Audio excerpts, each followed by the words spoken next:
Hello, welcome to Dronacharya IS YouTube channel. I'm Dr. Daman Benipal presenting you daily current affairs covering 12th February 2022. इस video lecture में हम आज के the Hindu newspaper में आए हुए वो सभी इम्पॉर्टेंट न्यूज़ आर्टिकल्स कवर करेंगे जो कि हमारे UPSC preparation point of view से इम्पॉर्टेंट है. So let's begin with it. तो चलिए शुरुआत करते हैं आज के हमारे पहले न्यूज़ आर्टिकल के साथ. Well, it is about the controversy which has been triggered by hijab ban in Karnataka classrooms.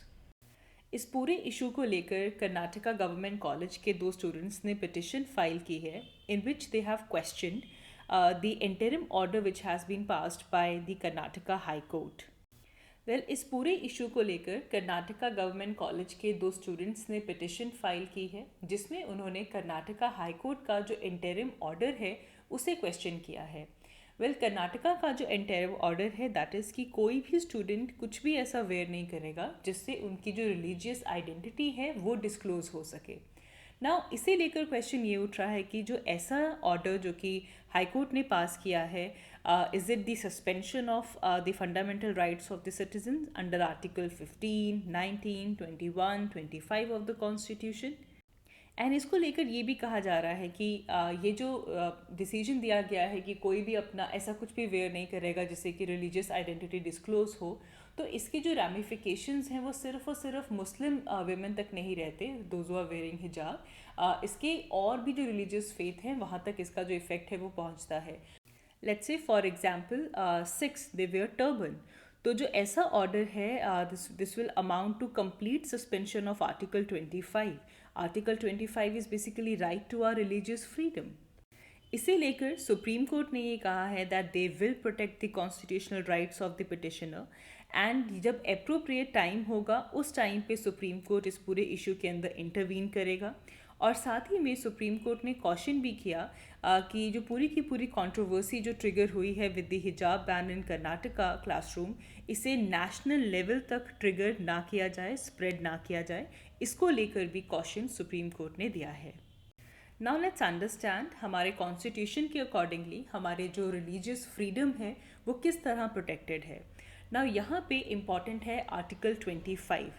Article 25 में कॉन्स्टिट्यूशन हमें गारंटी करता है our freedom of conscience and the right to freely profess, practice and propagate a religion. इसमें एक तरह से negative liberty guarantee की जाती है. मतलब जो स्टेट है उनको ये इंश्योर करना है कि जो भी ये हमारी फ्रीडम है to practice, propagate, profess any religion, इसके अंदर कोई भी इंटरफेरेंस, कोई भी ऑब्स्टेकल ना आ सके.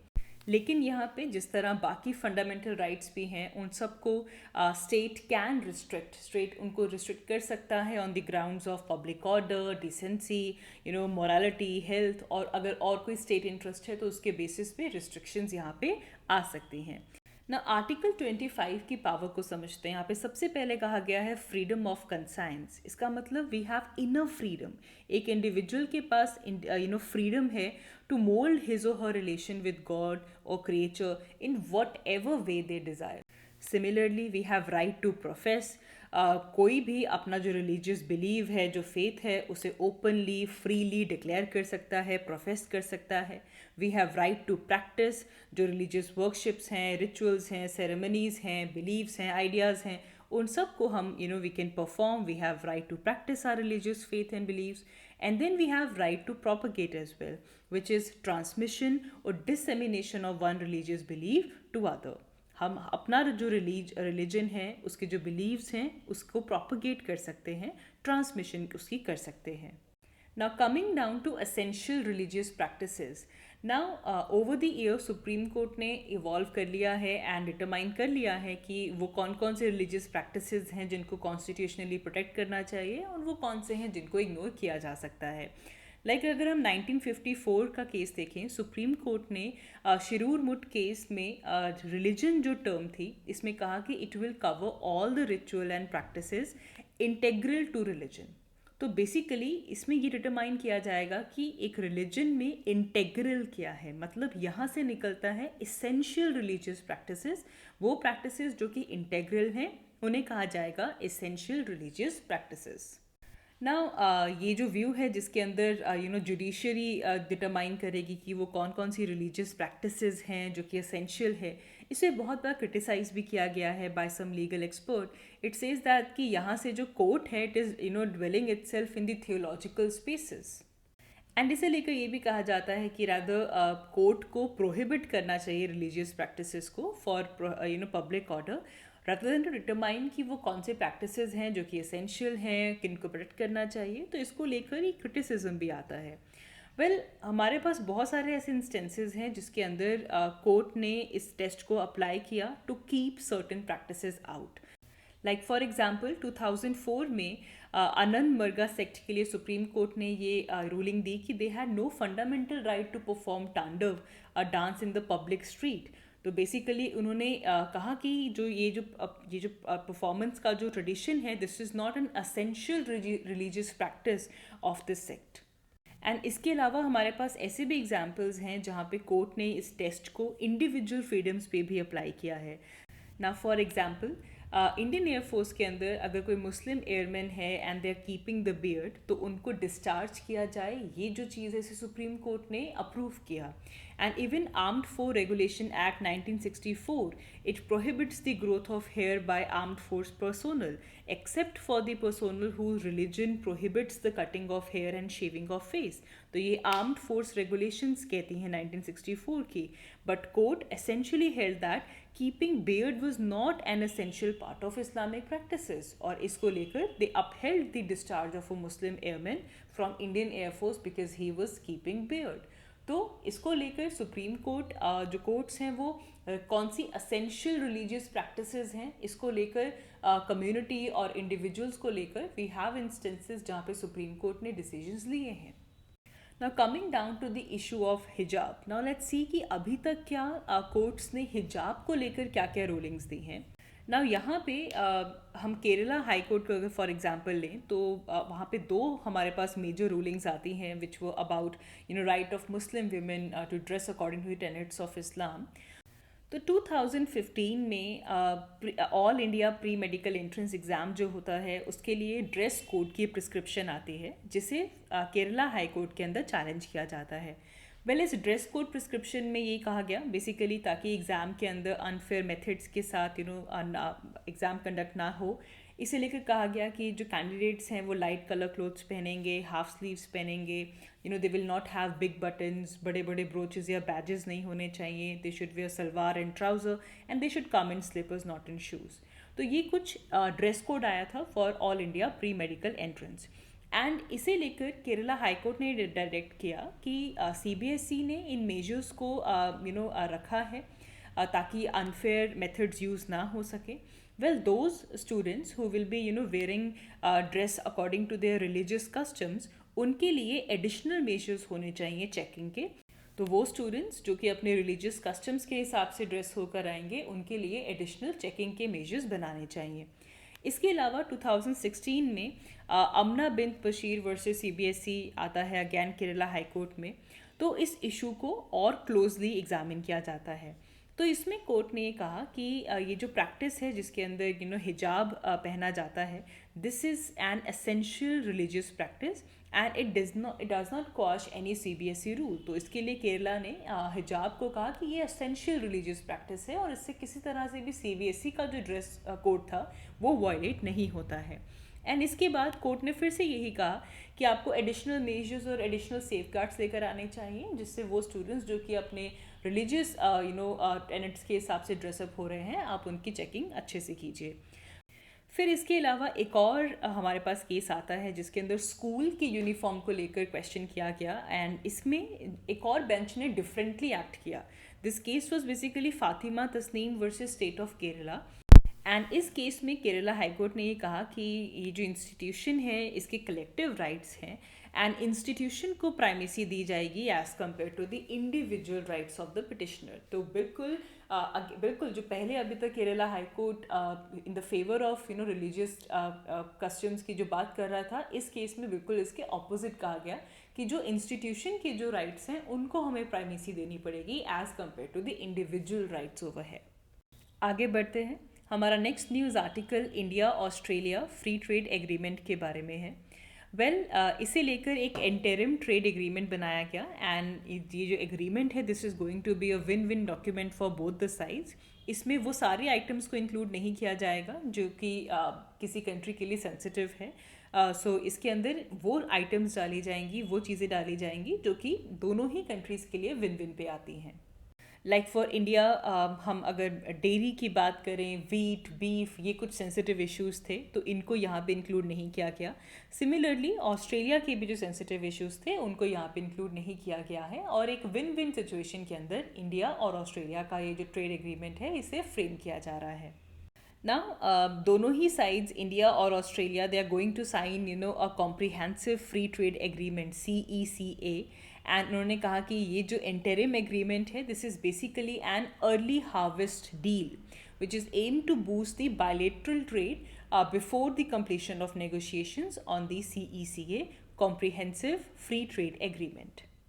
तो बेसिकली ये जो इंटरिम एग्रीमेंट है this is marking the beginning of the free trade agreement between India and Australia and इससे जो बायलेटरल ट्रेड के जो गोल्स हैं वो हम आगे आने वाले टाइम में अचीव कर सकते हैं। इंडिया इस वक्त बहुत सारे कंट्रीज़ के साथ फ्री ट्रेड एग्रीमेंट्स कर रहा है, for example Israel, Canada, European union, UAE and even UAE और इंडिया के बीच का जो फ्री ट्रेड एग्रीमेंट है ये बहुत जल्दी फाइनलाइज भी होने वाला है। ना यहाँ से एक बार समझ लेते हैं what is free trade agreement. ना free trade agreement it is a pact जिसके अंदर 2 और मोर कंट्रीज दे एग्री कि वो एक दूसरे के साथ इंपोर्ट और एक्सपोर्ट के अंदर जो ट्रेड बैरियर्स हैं उन्हें रिड्यूस करेंगे। कौन कौन से गुड्स एंड सर्विसेज इसके अंदर इंक्लूड होंगे, किस तरह गवर्नमेंट टैरिफ्स, कोटा, सब्सिडी, इनको इस तरह सेट किया जाए कि दोनों ही कंट्रीज़ का जो ट्रेड है वो एक दूसरे के साथ इंक्रीज़ हो। इसके अंदर यूजुअली जो भी टैरिफ्स होते हैं ज़्यादातर उनको रिड्यूस कर दिया जाता है, कुछ कुछ केसेस में एलिमिनेट कर दिया जाता है। सिमिलरली इंटेलेक्चुअल प्रॉपर्टी राइट्स जो होते हैं उनकी प्रोटेक्शन के यहाँ पे एग्रीमेंट किया जाता है कि एफटीए ज़रूर साइन हुआ है लेकिन जो पार्टनर कंट्री है उसका जो इंटेलेक्चुअल प्रॉपर्टी राइट्स हैं they will remain protected. Similarly जो प्रोडक्ट के स्टैंडर्ड्स हैं उनको यहाँ पे स्पेसिफाई किया जाता है। We basically want to enhance the ability of the domestic exporters to participate in the development of the product standards. And then fair treatment hota hai with the investors. There is elimination of any kind of monopoly if there is. Now India has many FTAs, बहुत सारे free trade agreements हैं India के। India ने अपना पहला FTA Sri Lanka के साथ sign किया था in 1998। Nepal, Bhutan, Thailand, Singapore, ASEAN, Japan, Malaysia, इन सब के साथ हमारा फ्री ट्रेड एग्रीमेंट है। इवन हमारा प्रेफरेंशियल ट्रेड एग्रीमेंट भी है। अभी हम देखेंगे what is preferential trade agreement. Like we have Asia Pacific trade agreement जिसके अंदर Bangladesh, China, India, then we have Republic of Korea, Sri Lanka, Laos, ये सब यहाँ पे इंक्लूड होते हैं। Then we have global system of trade preferences. Then हमारा south American countries के साथ भी प्रेफरेंशियल ट्रेड एग्रीमेंट है। तो काफ़ी ज़्यादा ट्रेड को बूस्टअप करने के लिए इंडिया के मल्टीपल कंट्रीज़ के साथ ऐसे एग्रीमेंट्स प्रेजेंट हैं। नाउ लेट्स टॉक अबाउट कितने तरह के ट्रेड एग्रीमेंट्स होते हैं। नाउ फ्री ट्रेड एग्रीमेंट अभी हमने डिस्कस कर लिया। इसके बाद आता है प्रेफरेंशियल ट्रेड एग्रीमेंट। ना इसके अंदर 2 और मोर पार्टनर्स दे एग्री कि वो एक दूसरे को प्रेफरेंस देंगे in the right of entry of certain products. कोई एक प्रोडक्ट है, कोई गुड्स हैं तो उसको लेकर आपको प्रेफरेंस दी जाएगी। दिस इज़ बेसिकली डन कि जो कुछ ड्यूटीज़ हैं, जो कुछ टैरिफ्स हैं उनको रिड्यूस किया जाए ऑन सर्टेन गुड्स जिनको लेकर हम यहाँ पे प्रेफरेंस दे रहे हैं। तो बेसिकली यहाँ पे एक पॉजिटिव लिस्ट बनाई जाती है, वो लिस्ट प्रोडक्ट्स की जिनको दोनों कंट्रीज़ ने एग्री किया कि इनको हम प्रेफरेंशियल एक्सेस देंगे, इनके ऊपर लगने वाला जो टैरिफ है, जो बैरियर्स हैं वो हम कम करेंगे। नाउ जो टैरिफ्स हैं उनको रिड्यूस भी कर दिया जा सकता है, बिल्कुल ज़ीरो भी कर दिया जा सकता है। इंडिया का अफ़गानिस्तान के साथ भी प्रेफरेंशियल ट्रेड एग्रीमेंट है। देन आता है CEPA, comprehensive economic partnership agreement. Now ये एक तरीके का कॉपरेशन एग्रीमेंट है विच इज़ मोर कॉम्प्रिहेंसिव। यहाँ पे जो नेचर है वो थोड़ा सा और कॉम्प्रिहेंसिव हो जाता है। नाउ इसके अंदर हम बेसिकली जो रेगुलेटरी एस्पेक्ट है ट्रेड का उसके ऊपर फोकस करते हैं। इसमें जो जितने भी रेगुलेटरी इश्यूज होते हैं उसको लेकर एग्रीमेंट साइन किया जाता है। नाउ एक और हमारे पास यहाँ पे जो इस आर्टिकल के अंदर बात हुई है, comprehensive economic corporation agreement, CECA। ना इसकी जो कवरेज है वो ज़्यादा होती है ना। कॉम्प्रिहेंसिव इकोनॉमिक पार्टनरशिप एग्रीमेंट के अंदर सिर्फ ट्रेड जो कि सर्विसेज में होता है, इन्वेस्टमेंट में होता है, इसको लेकर नेगोशिएशंस होती हैं। एंड पार्टनरशिप एग्रीमेंट में इवन ट्रेड फैसिलिटेशन किस तरह की जाए, कस्टम्स में कॉपरेशन कैसे हो, इन सब को लेकर यहाँ पे नेगोशिएशंस की जाती हैं। हमारा साउथ कोरिया के साथ, जापान के साथ पार्टनरशिप एग्रीमेंट है। लेकिन अगर हम कॉपरेशन एग्रीमेंट की बात करें, CECA की बात करें, तो इसके अंदर जो ट्रेड टैरिफ्स हैं, कितना ट्रेड टैरिफ कोटा रेट्स होंगे, इसको लेकर नेगोशिएशंस की जाती हैं ना। ये जो है वो CEPA जितना कॉम्प्रिहेंसिव नहीं होता, क्योंकि हमारा जो CEPA है इसके अंदर ट्रेड जो कि सर्विसेज में होता है, इन्वेस्टमेंट में होता है, जितनी भी इकोनॉमिक पार्टनरशिप्स हैं वो सब इंक्लूड हो जाती हैं। लेकिन कॉपरेशन एग्रीमेंट में जो टैरिफ जो है उसके ऊपर नेगोशिएशंस होती हैं। इंडिया का ऑलरेडी मलेशिया के साथ comprehensive economic cooperation agreement sign हो चुका है, and now with Australia we are very soon going to finalise the comprehensive economic corporation agreement. फिर नेक्स्ट आता है फ्रेमवर्क एग्रीमेंट ना। जैसा कि इसका नाम बता रहा है, basically defines the scope and provision, जो आगे आने वाले टाइम के अंदर जो पोटेंशियल एग्रीमेंट बनेगा उसका जो फ्रेमवर्क तैयार होता है, that is called as framework agreement. इसके अंदर कुछ न्यू एरिया ऑफ डिस्कशंस जो हैं वो ओपन अप होते हैं, एंड फ्यूचर में हम किस तरह से लिबरलाइजेशन करेंगे, किस तरह से जो ट्रेड है वो आगे बढ़ेगा, उसको लेकर यहाँ पे फ्रेमवर्क्स बनाए जाते हैं। पहले फ्रेमवर्क बनता है और आगे आगे चलकर किसी एक फॉर्म में, चाहे वो CECA हो, CEPA हो, फ्री ट्रेड एग्रीमेंट हो, तो किसी तरह का रूप वहाँ पे लिया जाता है ना। हमारे इस आर्टिकल में अर्ली हार्वेस्ट स्कीम मेंशन किया गया।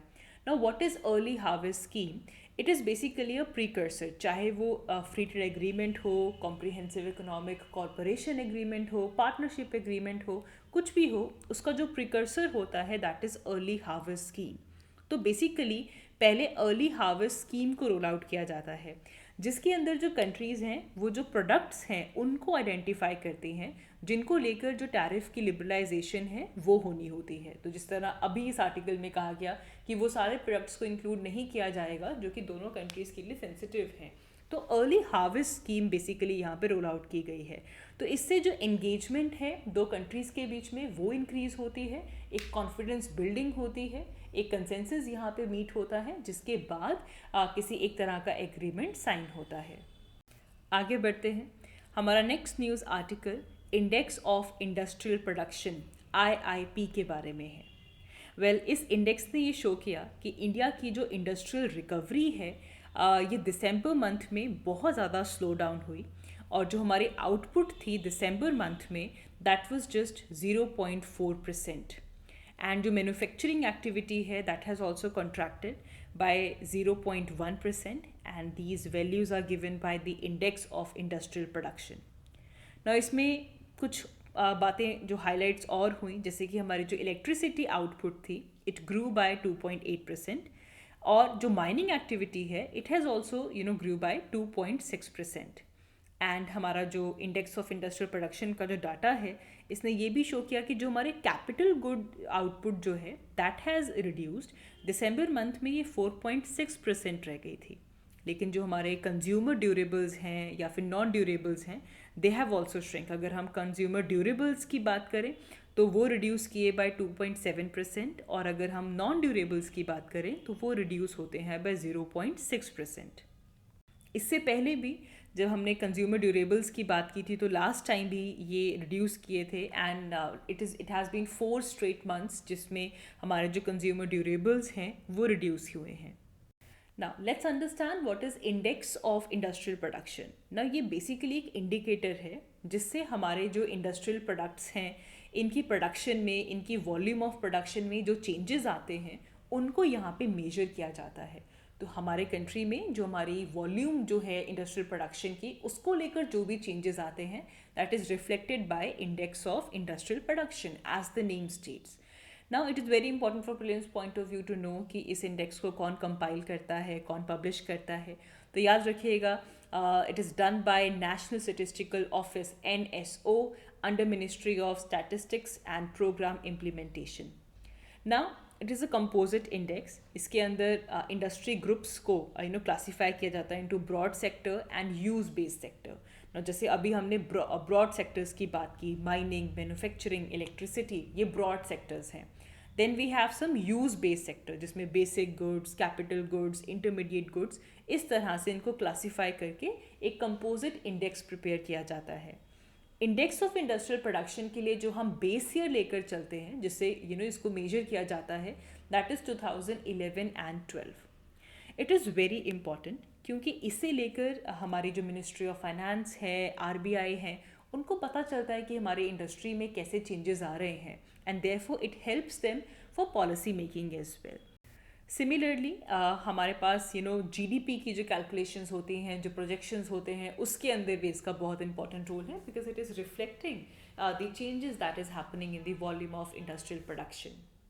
यहाँ पे जो बड़ा कंपोनेंट है इंडेक्स ऑफ इंडस्ट्रियल प्रोडक्शन में, that is the core sectors. We have 8 core sectors, and जो टोटल आइटम्स इंक्लूड होती हैं आईआईपी में, उसमें हमारा जो कोर सेक्टर है that comprises of 40.27%.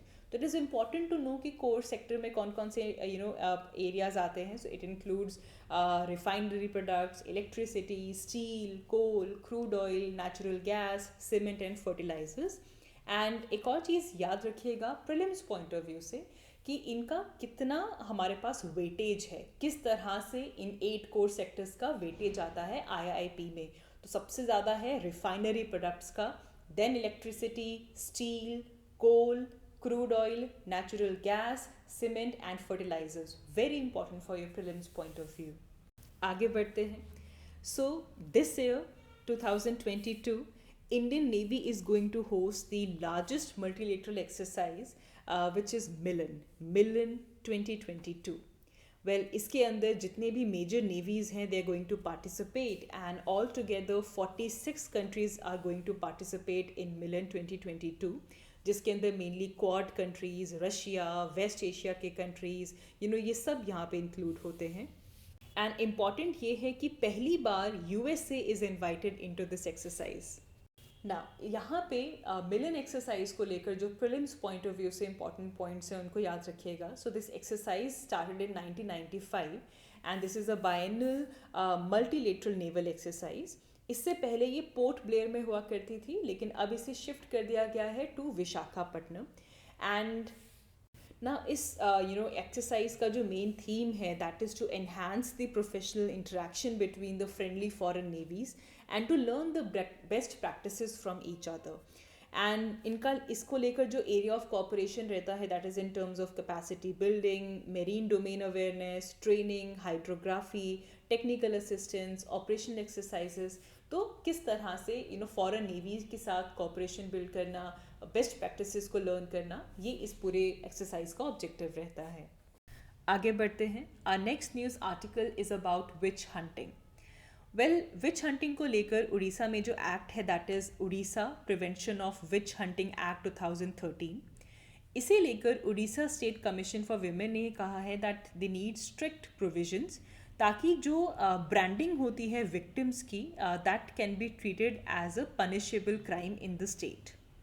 ना पहले अपने जो बेसिक्स हैं उसे क्लियर करते हैं. विच हंटिंग एक सुपरस्टिशियस प्रैक्टिस है. This is the worst form of cultural violence against women in our society. इसके अंदर women के against violence की जाती है, and it is practiced in the name of culture, religion and social norms, and it is usually overlooked by the society. इसको लेकर काफ़ी stigma भी क्रिएट हुआ है हमारे सोसाइटी में. एंड इसको लेकर मोस्टली जो विडोड वीमेन होती हैं, द वीमेन हुआ चाइल्डलेस, ओल्ड वीमेन और वीमेन ऑफ लोअर कास्ट, उनको मेनली यहाँ पे टारगेट किया जाता है. अगर हम यहाँ पे देखें तो मेनली एक तरह से सोशियो कल्चरल डिप्रीवेशन है. ये जो प्रैक्टिस है विच क्राफ्ट की, विच हंटिंग की, it is very prevalent out in certain areas, in certain caste and tribes. वो कम्युनिटीज़ मेनली जो कि सोशली, इकोनॉमिकली, एजुकेशनली एक्सक्लूडेड रही हैं एंड ओवर सेंचुरीज़, उनमें ये मेनली देखने के लिए मिलता है. Now according to NCRB, more than 2,500 Indians has been chased, tortured, killed in such hunts अगर हम 2000 से लेकर 2016 तक देखें तो इसमें Jharkhand has topped this chart in terms of witch hunting the murderers. And इसे लेकर इवन गुवाहाटी हाई कोर्ट ने कहा, जिसमें एक किसी मैन और विमेन को you brand as a witch and after that there is witch hunting, it is the most dehumanising act and it is the worst case of human right violation. ना अगर हम देखें कि ये जो विच हंटिंग या फिर ये जो विच क्राफ्ट है इसकी प्रेवलेंस क्यों है ना, सबसे पहले अगर हम देखें तो इसकी रूट्स जाती हैं पेट्रियार्कल एटीट्यूड की तरफ।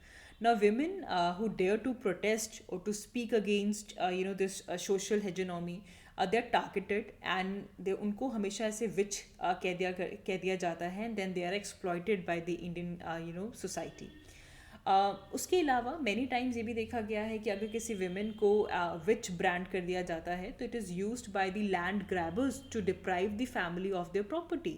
समटाइम्स क्या होता है कि जानबूझकर किसी लोअर कास्ट मेन और विमेन को ये स्टेटस दे दिया जाता है and then they are deprived from their land, so it is used as a weapon of revenge against them, against those women who refuse for sexual advances. उनके लिए भी इस तरह से उनको ब्रांड कर दिया जाता है कि ये तो पर्सन विच है। एंड सिमिलरली ये जो विच हंटिंग है ये एक सोशल एंड रिलीजियस बिजनेस भी बन चुका है, जिसके अंदर पर्सनल गेन के लिए ये जो प्रैक्टिस है इसे किया जाता है। एंड हमारा जो क्रिमिनल जस्टिस सिस्टम है उसके अंदर अगर इस पूरी चीज़ को लेकर जो केसेस भी रजिस्टर किए जाते हैं उसे लेकर बहुत ही शॉर्टी इन्वेस्टिगेशन होती है। We have lack of evidences, witnesses, and therefore इसको लेकर जो क्रिमिनल जस्टिस सिस्टम है वो भी प्रॉपरली फंक्शन नहीं कर पाता। एंड देन सबसे बड़ा reason we have lack of scientific awareness and education. ये बहुत बड़ा रीज़न है जिसकी वजह से we see there is large prevalence of witch hunting in India. Usually अगर कहीं पे कोई कलामिटी आ जाए, कहीं पे कोई इन्फेंट मोर्टालिटी अगर इंक्रीज़ हो जाए, फेमाइन आ जाए, फ्लड आ जाए, कोई एपिडेमिक डिजीज़ आ जाए, तो ऐसे केसेस के अंदर विमेन को रिस्पॉन्सिबल बनाया जाता है and they are branded as witches and after that we see the events of witch hunting as well. ना इस पूरे इशू को लेकर वी हैव ग्रेट चैलेंज। ना सबसे बड़ी बात we have absence of any national legislation. इसे लेकर कोई भी नेशनल लेवल पे लॉ नहीं है जिसके थ्रू हम विच हंटिंग को प्रिवेंट कर सकें। नाउ जितने भी केसेस हैं they are mostly dealt with section 323 of IPC, जिसके अंदर जो प्रिजनमेंट है वो 1 साल की होती है और 1000 का फाइन होता है if someone is trying to harm someone voluntarily. And there is poor implementation of the prevalent laws. अगर कहीं पे स्टेट लेजिस्लेशंस हैं भी तो उनकी जो इम्प्लीमेंटेशन है वो बहुत पुअर होती है। And then we have lack of provisions for providing rehabilitation. Those women जो कि जिनको विचेस आइडेंटिफाई कर दिया जाता है उनके लिए रिहैबिलिटेशन, रिलीफ, कंपनसेशन, ऐसा कोई भी हमारे पास ज़्यादा इफ़ेक्टिव तरीके नहीं हैं। Then we have even social rigidities as well. Now, this is one of the social evil which is present in our society, and which hunting is very difficult to tackle because the motivation of such action is rooted in a traditional spiritual and cultural belief system. तो इसीलिए ये एक तरह का हमारा social evil है और इसको root out करना काफ़ी मुश्किल है। सो द ओनली वे जिससे हम आगे बढ़ सकते हैं that is to promote the scientific temperament. अगर हम हमारा आर्टिकल देखें, article 51A, it ensures the empowerment of the French community and वो सिर्फ और सिर्फ साइंटिफिक टेम्परामेंट इंक्रीज़ करने से ही होगा। एंड जो लीगल रेमेडीज़ हैं, जो सोशो साइकोलॉजिकल सपोर्ट होनी चाहिए, इकोनॉमिकल एम्पावरमेंट, एजुकेशन, इन सब को हमें इंक्रीज़ करना होगा ताकि ओवरऑल हमारी कंट्री का जो ह्यूमन डेवलपमेंट है वो बढ़ सके। And we need to improve the access to health care, specially mental health care को यहाँ पे इंश्योर करना चाहिए। ब्लॉक लेवल पे साइकियाट्रिस्ट, साइकोलॉजिस्ट, इन सबको अपॉइंट करना चाहिए ताकि वो विमेन जो कि अक्यूज्ड हैं ऑफ सच लेबल्स, उनकी जो मेंटल हेल्थ है वो यहाँ पे मेंटेन रहे। And we need to support awareness programmes, campaigns, ताकि जो विक्टिम्स हैं ऐसे एक्यूजेशंस के और ये जो डीप रूटेड वैल्यू सिस्टम है वो धीरे धीरे धीरे हमारी सोसाइटी से बाहर निकल सके। नाउ ये जो न्यूज़ है वो उड़ीसा से आई। नाउ उसे लेकर ये आपको कुछ data I want to share with you. Now ये देखा गया है कि उड़ीसा के अंदर देयर आर 30 डिस्ट्रिक्ट्स, जिसमें से 12 डिस्ट्रिक्ट्स में witch hunt is very much prevalent. And ये जो मोस्ट ऑफ ये जो सुपरस्टिशियस प्रैक्टिसेस की गई हैं that is to target women for crop loss, crop failure, health issues, उसको लेकर उनको टारगेट किया जाता है। एंड मोस्टली 27% इनको हेल्थ इश्यूज़ अगर चिल्ड्रन में हो जाए तो टारगेट किया जाता है। किसी अडल्ट फैमिली मेम्बर में हो जाए, कोई मिसफॉर्च्यून हो जाए, तो उसके लिए क्रॉप फेलियर हो जाए, इन सब इश्यूज़ को लेकर इन्हें यहाँ पे विक्टिम्स देखने के लिए मिलते हैं। विच हंटिंग उड़ीसा में ये रिलीज़ किया गया है by Orissa state commission for women and ActionAid. ये एक इंटरनेशनल ऑर्गेनाइजेशन है और इनकी फाइंडिंग ये बताती है कि आउट ऑफ 102 केसेस जो विच हंटिंग है, जो विच ब्रांडिंग है, वो कौन कौन से केसेस में हो रही है, कहाँ कहाँ पे हो रही है, तो ये यहाँ पे स्टडी किया गया। इंडिया के अंदर ये जो प्रैक्टिस है विच हंटिंग की, विच ब्रांडिंग की, this is prevalent in 12 states mainly. Jharkhand, Bihar, West Bengal, Orissa, Haryana, Gujarat, Rajasthan, Madhya Pradesh, Uttar Pradesh, Assam, Chhattisgarh and Maharashtra. And important चीज़ जो आप याद रखेंगे, अकॉर्डिंग टू NCRB, ये जो माल प्रैक्टिस है ये हाईएस्ट होती है झारखंड में, फॉलोड बाय उड़ीसा। तो इस चार्ट में टॉप करता है झारखंड, जहाँ पे सबसे ज़्यादा विच हंटिंग और विच ब्रांडिंग होती है, and after that second highest is in Orissa. So that is it, that is all for this video. हमने इस वीडियो में आज के न्यूज़पेपर में जो भी इम्पोर्टेंट न्यूज़ आर्टिकल्स थे हमारे प्रिपरेशन पॉइंट ऑफ व्यू से, उन्हें डिस्कस किया। If you like this video, do like and comment down below. I will see you in my next one. Thanks for watching.